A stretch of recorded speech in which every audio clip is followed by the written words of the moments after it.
નમસ્કાર ખેડૂત મિત્રો, આજે આપણે નાળિયેરીના સારી વેરાયટીના રોપ કઈ રીતના બને છે, તેનું હાઇબ્રિડાઇઝેશન એટલે સંકરણ કઈ રીતના થાય છે તેના વિશે માહિતી મેળવવાની છે. આપણી પાસે ગુજરાતની અંદર હાઇબ્રિડાઇઝેશનમાં જેને ભીષ્મ પિતા તરીકે ઓળખવામાં આવે છે તેવા રણજીતભાઈ પણ આપણી સાથે છે.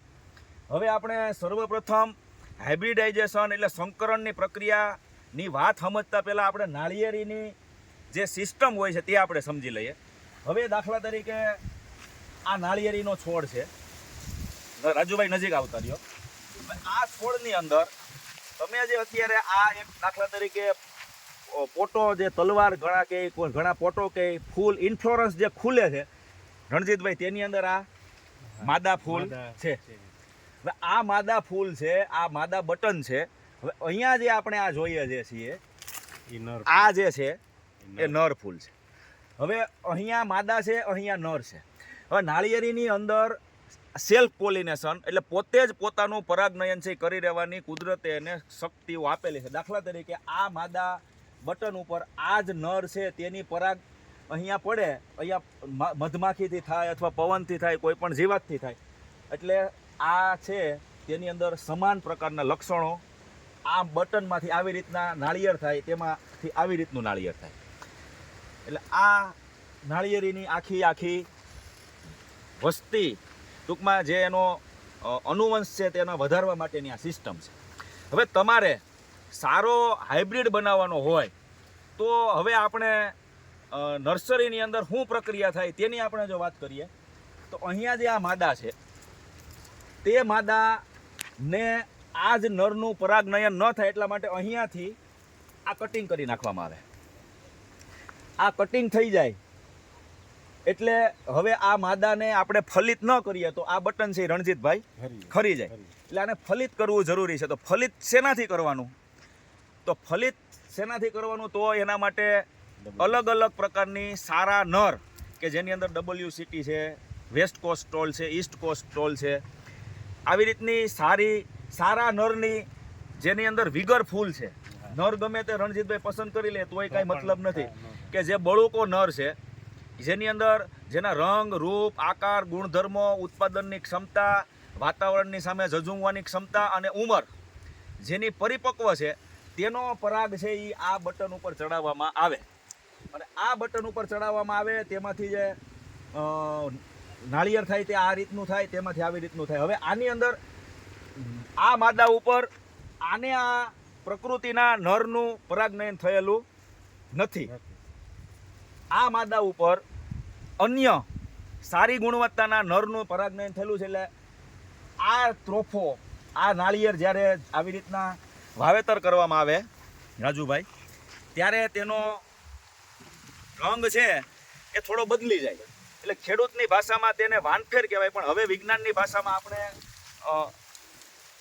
ડીટી કહી શકીએ. અથવા આપણે કોઈ પણ અલગ અલગ નર્સરી છે, અલગ અલગ સરકારી સંસ્થાનો છે, તેણે અલગ અલગ નર અને અલગ અલગ માદાના સંકરણ કરી અને અલગ અલગ છે તો કે નામ છે એ તો કે આપેલા છે. પહેલાં જે આપણે વાનફેર કહેતા તેને આપણે ડીટી કહી શકીએ. પહેલાં વાનફેર એટલે દાખલા તરીકે રણજીતભાઈ વાનફેર જે આપણે શબ્દ પ્રચલનમાં આવ્યો એ આપણી ગામઠી ભાષામાં એ કઈ રીતે થયું એક તમે થોડીક વાત અમને સમજાવી દો. વાનફેરની અંદર નેચરલ સર્વિસ હોય છે કે જેની અંદર ચોક્કસ પિતા નક્કી થયેલો હોતો નથી. કોઈ પણ પિતાનું રથ છે એ માખી દ્વારા, એર પોલિનેશન એટલે કે પવન દ્વારા અથવા બીજા અન્ય જીવજંતુ દ્વારા ફલિનીકરણ થાય અને એ નાળિયેર બને અને એમાંથી રોપો તૈયાર થાય તો એને NCD કહેવાય, જેનું કમ્પ્લીટ નક્કી પિતા નથી એમ. એટલા માટે એની અંદર જે એના રિઝલ્ટ મળશે એ પણ અલગ અલગ જોવા મળશે એમ. અને ડીટી છે જે આપણે પોતે જ ફલિનીકરણ કરી અને બનાવ્યું છે તો એનું પરફેક્ટ રિઝલ્ટ મળે છે, સ્ટ્રોંગ હાઇબ્રિડ મળે. હા, એટલે આમાં દાખલા તરીકે આ માદા બટન ઉપર ગમે ત્યાંથી પરાગ આવી જાય એટલે વાન ફરી જાય, હાઇબ્રિડાઇઝેશન થઈ ગયું, સંકરણ થઈ ગયું. પણ હવે ક્યાં પરાગ છે એ નબળા દેશીને આવી ગઈ હોય કે નબળા નરને આવી હોય તો એ પરફોર્મન્સ ખેતર ઉપર ન દેખાય. પણ અહીંયા તો બળુકી માદા અને બળુકો નર ની પસંદગી કરવામાં આવે અને હાઇબ્રિડ થાય. દાખલા તરીકે માદા છોડની જો વાત કરીએ તેની અંદર આપણે લોટણ છે, વેસ્ટ કોસ્ટ આપણે લોટણ છે, લોટણને આપણે ગુંડાંજલી તરીકે ઓળખીએ, ઓડી છે, COD છે, MY, MYD છે, ઘણી બધી અલગ અલગ પ્રકારની માદા ગંગબોડો. ગંગબોડમ વેરાયટી છે. અત્યારે આપણે જે જોઈએ છીએ તે ગંગબોડમનું હાઇબ્રિડ અત્યારે આપણે અહીંયા આ જોઈ શકીએ છીએ. આ નર્સરી અત્યારે તમિલનાડુ રાજ્યની અંદર આપણે પોલાચી વિસ્તારની અંદર જે આપણે છે તે નર્સરી અત્યારે જોઈએ છીએ, ઉમાપતિ નર્સરી. વ્યવસ્થિત રીતે આપણે સારા બ્રીડ આપણને મળી શકે અને અન્ય અભ્યાસ થઈ શકે તેટલા માટે આપણે અહીંયા આવેલા છીએ. આવી રીતના રોપની પસંદગી, કારણ કે રોપની અંદર જો આપણે જરાક પણ ચૂક થાય તો એવું માનવામાં આવે છે, એવો અનુભવના આધારે આપણે કહી શકીએ છીએ કે નાળિયેરનું ઉત્પાદન છે એ 50% કરતાં પણ વધારે એનો આધાર છે એ રોપ ઉપર હોય છે. એટલે રોપની પસંદગી કરતી વખતે સારી નર્સરીની પસંદગી કરવી જરૂરી છે. ગુજરાતની અંદર પણ ઘણી બધી સારી નર્સરીઓની અંદર આવી રીતના હાઇબ્રિડાઇઝેશનની પ્રક્રિયાઓ છે એ થાય છે. અલગ અલગ અત્યારે તો આજની તારીખે 2026ની અંદર આપણે વાત કરીએ તો ગુજરાતની કોઈ પણ સારી નર્સરીની અંદર ઓછામાં ઓછા 2 વર્ષ માટે નાળિયેરીના રોપનું છે એ તો કે બુકિંગ છે. જ્યારે આવી રીતનું માંગ કરતાં પુરવઠો ઘટતો હોય, ડિમાન્ડ કરતાં સપ્લાય છે એ ખોરવાતી હોય, ત્યારે વેઇટિંગ અને ઘણી વખત નર્સરીની અંદર પણ મોટા સ્કેલ ઉપર જ્યારે કામ થવાની શરૂઆત થવા મળે તો કામ બગડવાના સંભાવનાઓ પણ રહેતી હોય. પણ આવી સંભાવનાઓ જેમ બને એમ ઓછી થાય એટલા માટે નર્સરીમેનને પણ ટ્રેન થવું જરૂરી છે. નર્સરીની અંદર કામ કરતા લોકોને પણ ટ્રેન થવું જરૂરી છે.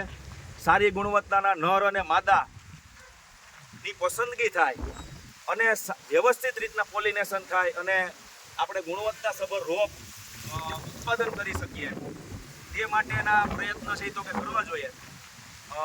સારી નર્સરીઓના જે સંપર્ક નંબર છે તે અત્યારે આપણે ડિસ્ક્રિપ્શનની અંદર મૂકી દેશું.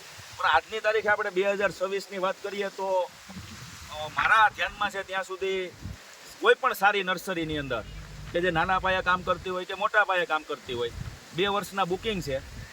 અમે તમને એટલું કહી શકીએ કે અમે જે ગુજરાતની અંદર હાઇબ્રિડાઇઝેશનની અંદર અત્યાર સુધી નથી થયેલું તે રીતનું કામ ભવિષ્યની અંદર થાય તે માટે અમે પ્રયત્નશીલ છીએ. કહેવાનો મતલબ કે ગુજરાતની અંદર હાઇબ્રિડાઇઝેશન માટે ઘણું બધું કામ થયું પણ ઘણું બધું કામ છે એ બાકી હોય એવું આપણે સ્પષ્ટ રીતે આપણે જેમ જેમ આગળ હાલતા જઈએ તેમ આપણને ધ્યાનમાં આવે કે ભાઈ અન્ય પણ ઘણું બધું આપણાથી આગળ છૂટેલું છે. તો એ ઘણું બધું છૂટેલું છે ત્યાં સુધી પહોંચવા માટે આવી રીતના અલગ અલગ નાળિયેરીના નર અને માદા એમાંથી થતા હાઇબ્રિડાઇઝેશન અને હાઇબ્રિડાઇઝેશન એ જે નવી વસ્તુ આપણા વિસ્તારની અંદર જે સુટેબલ થાય છે કે કેમ તેના અનુભવના આધારે દરેક માહિતી આવનારા વિડીયોની અંદર આપણે આપતા રહેશું. ત્યાં સુધી રજા આપો, ફરી મળીશું. આભાર. આ વિડીયોની અંદર